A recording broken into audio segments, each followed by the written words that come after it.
नमस्कार. हितगुज या कार्यक्रमामध्ये आपलं स्वागत. मी प्रशांत सोनार. हितगुजच्या माध्यमातून आपण विविध आजारांवरती काय उपचार आहेत, कशा पद्धतीने ते बरे केले जाऊ शकतात, त्यांचं निदान मुळात कसं करावं या संबंधित प्रश्नांची उत्तरं नेहमी तज्ज्ञांकडून घेत असतो. आणि आज आपल्याकडे तज्ज्ञ देखील तशाच आलेले आहेत तन्वी हर्बल्सच्या. पण तन्वी हर्बल्सबद्दल तत्पूर्वी तुम्हाला मी माहिती सांगतो की तन्वी हर्बल्सच्या संस्थापिका डॉक्टर मेधा मेहेंदळे यांनी 25 वर्षांपूर्वी तन्वी हर्बल्स ही संस्था सुरू केली आणि यामध्ये सत्व पद्धतीचे औषधं बनवली जातात. तन्वीशता टॅबलेट हे बेस्ट टॉनिक प्रत्येक फॅमिलीनं आवर्जून घ्यावे असं हे टॉनिक आहे. ह्याचा वारंवार उच्चार तन्वी हर्बल्सकडनं केला जातो आणि ह्याच माध्यमातून आपण चर्चा करणार आहोत. आज डॉक्टर रुचा मेहेंदळे पै आपल्यासोबत आहेत. डॉक्टर रुचा, आपल्या कार्यक्रमामध्ये स्वागत. नमस्कार. नमस्कार. नमस्कार. नमस्कार. डॉक्टर रुचा मेहेंदळे यांच्याबद्दल सांगायचं झालं तर त्या तन्वी हर्बल्सच्या संचालिका आहेत.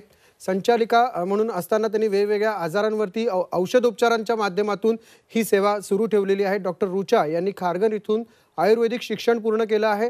इंदिरा गांधी हॉस्पिटल भिवंडी येथे इंटर्नशिप त्यांनी पूर्ण केली.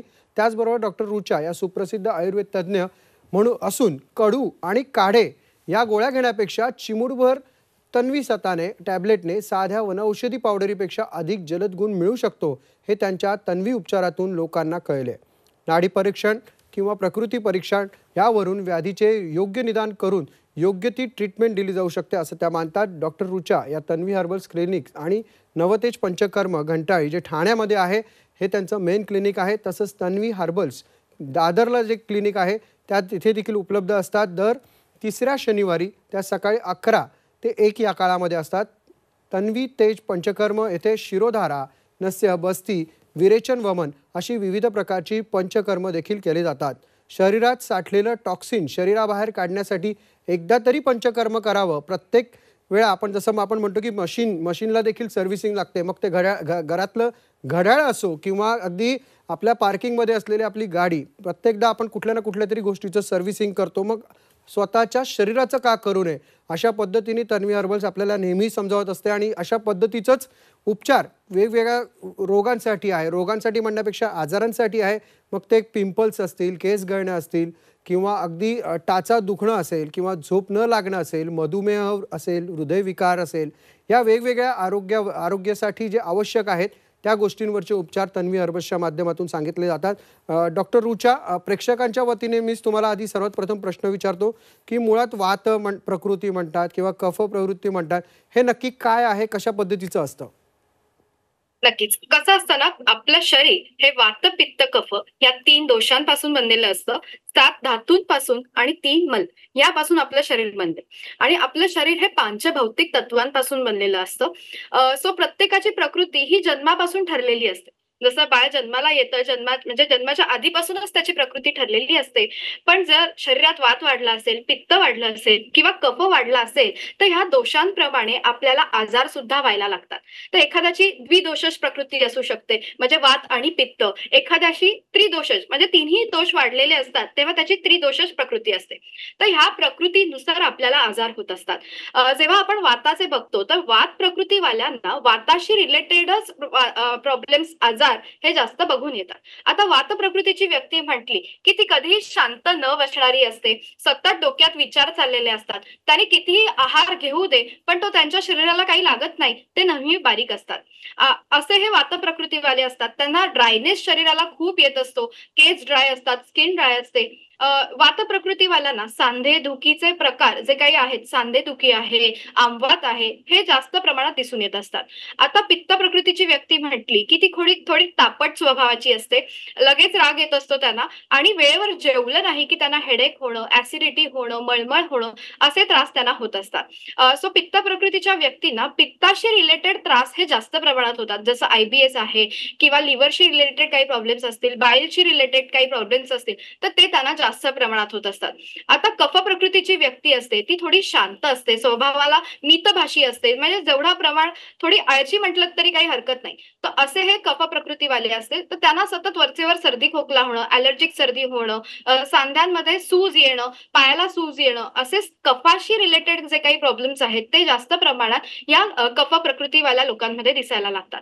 सो आपण जेव्हा नाडी परीक्षा करतो तेव्हा तुमची पहिली जी काही पेशंटची जी काही नाडी आहे त्यानुसार त्यानुसार आपण त्यांच्या शरीरात कुठला दोष वाढलाय ते बघतो आणि त्याप्रमाणे आपण त्यांना ट्रीटमेंट देत असतो. सो त्यांच्या शरीरातला जो दोष वाढलेला आहे, विकृत झालेला आहे, तो प्राकृतावस्थेमध्ये आला की त्यांचा आजाराचं शमन व्हायला लागतं आणि ही प्रोसेस असते. सो ती आपल्या शरीरातले दोष बिघडले किंवा सप्तधातू बिघडले तरी आपल्याला त्रास होतो.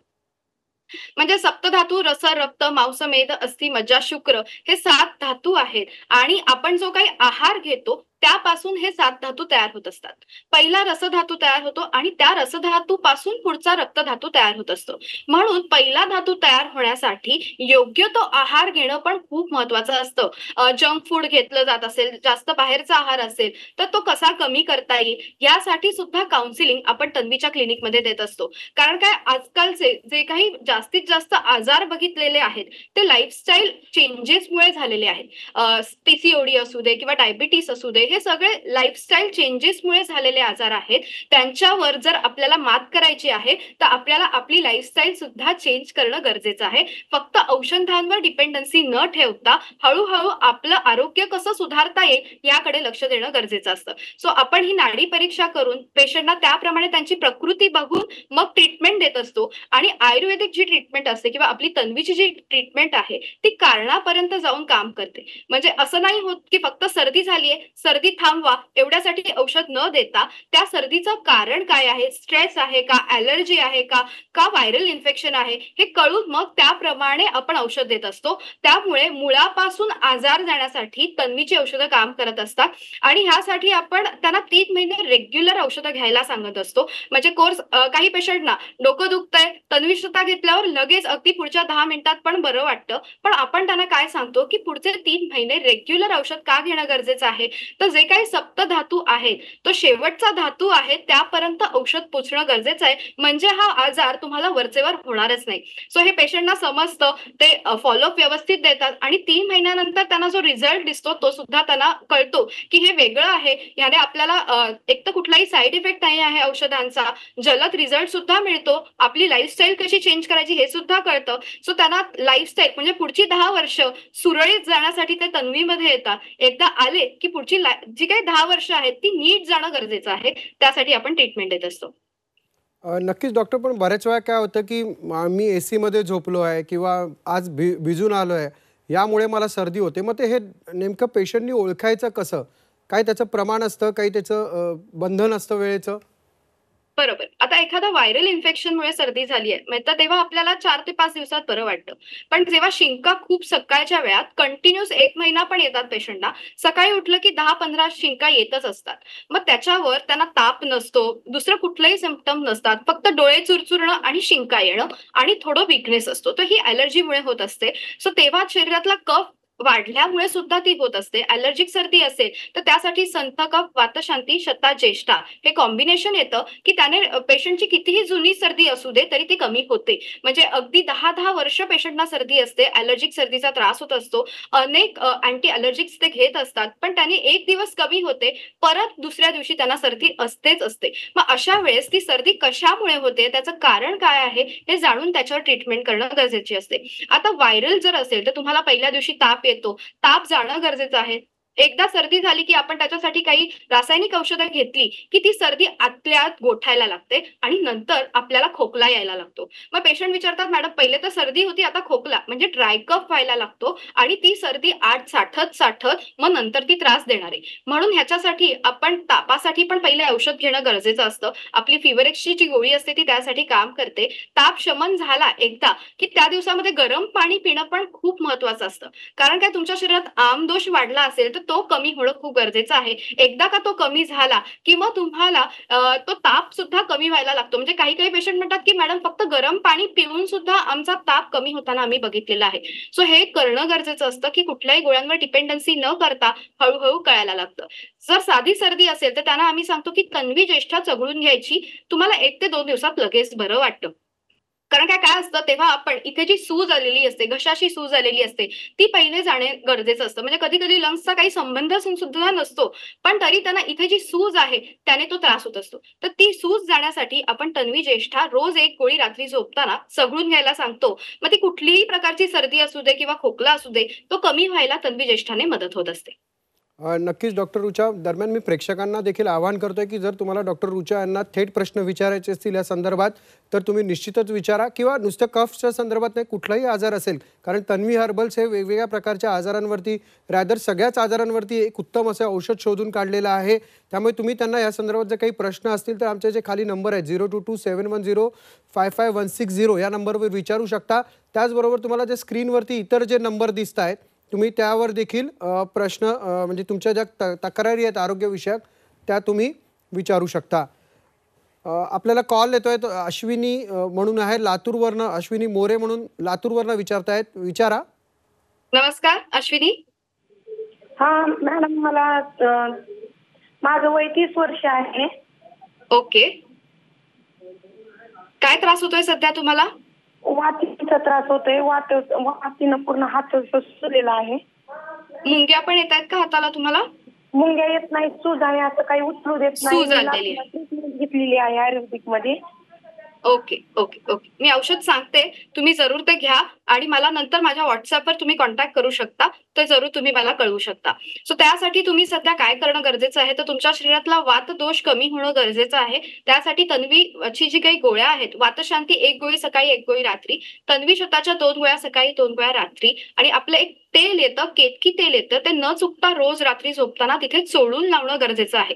म्हणजे अगदी खूप जोरात मसाज न करता फक्त तिथे चोळून घ्यावा, म्हणजे तुमची सूज सुद्धा कमी होईल. आणि सूज जाण्यासाठी तन्वी ज्येष्ठा 1 गोळी सकाळी 1 गोळी रात्री. आपल्या शरीरात कुठलीही सूज आली ती कफामुळे येणारी सूज असते. त्या किडनीमधनं ते पाणी शरीरात जे काही साठलेलं आहे ते बाहेर जाणं गरजेचं आहे, आणि त्यासाठी तुम्ही ही ट्रीटमेंट घेऊन मला जरूर 15 दिवसांनी कळवा. डॉक्टर रुचा, पुढचा माझा प्रश्न याच अनुषंगाने आहे. तर त्यांनी हातासंदर्भात जे सांगितलं, पण बऱ्याच वेळा उठल्यानंतर टाचा दुखतात, पटकन तेवढं स्मूथली चालता येत नाही. मुळात हे कशामुळे होतं आणि याच्यावर तन्वीकडे काय ट्रीटमेंट आहे? नक्कीच. कसं असतं, जेव्हा टाच दुखत असते ती कॅल्केनियर स्पर म्हणजे कधी-कधी तिथे हाड वाढलेलं असतं, किंवा युरिक ॲसिडमुळे किंवा वातामुळे सुद्धा आपल्याला टाचदुखीचा त्रास होत असतो. आणि पेशंट पहिले येऊन कंप्लेंट काय करतात, की मॅडम सकाळी उठलं की अगदी टाच मला खाली टेकवता सुद्धा येत नाही. मग आपण त्यांना सांगतो की एकदा तुम्ही युरिक ॲसिडचे टेस्ट करून या, म्हणजे आपल्याला कळेल की तुमच्या शरीरात युरिक ॲसिड तर वाढलेलं नाहीये. युरिक ॲसिड हे एक म्हणजे काय असतं, की ते वेस्ट प्रॉडक्ट आहे शरीरामधलं, ते शरीराच्या बाहेर जेव्हा पडत नाही आणि शरीरात साठायला लागतं तेव्हा संधींच्या ठिकाणी त्याचे क्रिस्टल्स तयार होतात आणि आपल्याला पेन व्हायला लागतं. सो तिथून ते निघणं गरजेचं आहे. यासाठी आपण पेशंटला काय सांगतो, की जर टाच दुखते तर तुम्ही त्याला थोडा रेस्ट देणं पण गरजेची असते, कारण का पेशंट आपण कंटिन्युअस चालत असतो, मग ती टाच अजून दुखायला लागत असते. सो त्यासाठी तन्वी शता, वातशांती, कीपे ही गोळी सकाळी आणि रात्री घेणं गरजेची असते. त्याबरोबर तिथली सूज देण्यासाठी किंवा तिथल्या वेदना कमी होण्यासाठी शतजीवंती अर्धी गोळी सकाळी चघळून घेणं गरजेचं असतं. एकदा का रक्तशुद्धी झाली, युरिक ॲसिड तुमच्या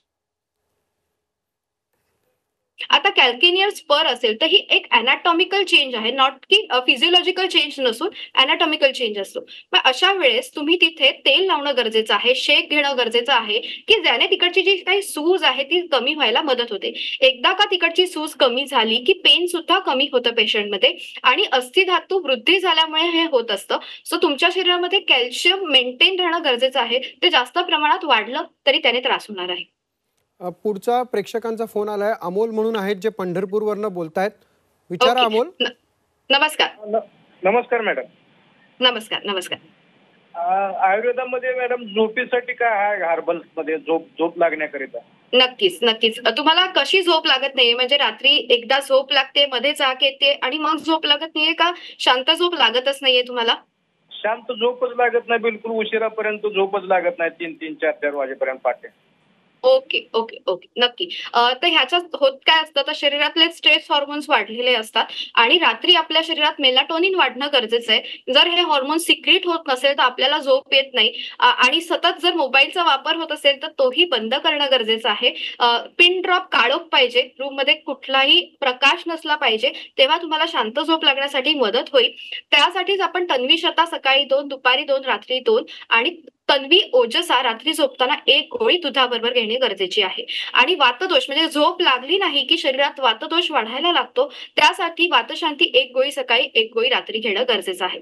आणि त्याचबरोबर तुम्ही हेड मसाज करणं सुद्धा गरजेचं आहे. आठवड्यातनं एकदा तरी आपलं जे केशवला ऑइल आहे त्याने आठवड्यातनं एकदा तरी तुम्ही हेड मसाज करणं गरजेचं आहे. हे करून तुम्ही मला व्हॉट्सअपवर कळवा. पण ह्याने नक्की तुम्हाला झोप लागेल. हे घेतल्यावर तुमच्या शरीरात जो काही हार्मोनल इम्बॅलन्स आहे तो नॉर्मलला येईल आणि तुम्हाला शांत झोप म्हणजे त्याच्यामध्ये स्वप्न सुद्धा पडली नाही पाहिजे, इतकी ती शांत झोप लागली पाहिजे. एकदा का तुम्ही हे घ्यायला लागलात की 15 ते 20 दिवसात तुम्हाला तो फरक दिसेल आणि मग नंतर 3 महिन्यानंतर जेव्हा तुम्हाला गोळ्या बंद करायच्या असतील तर त्या डॉक्टरांच्या सल्ल्यानुसार तुम्ही त्या बंद करू शकता.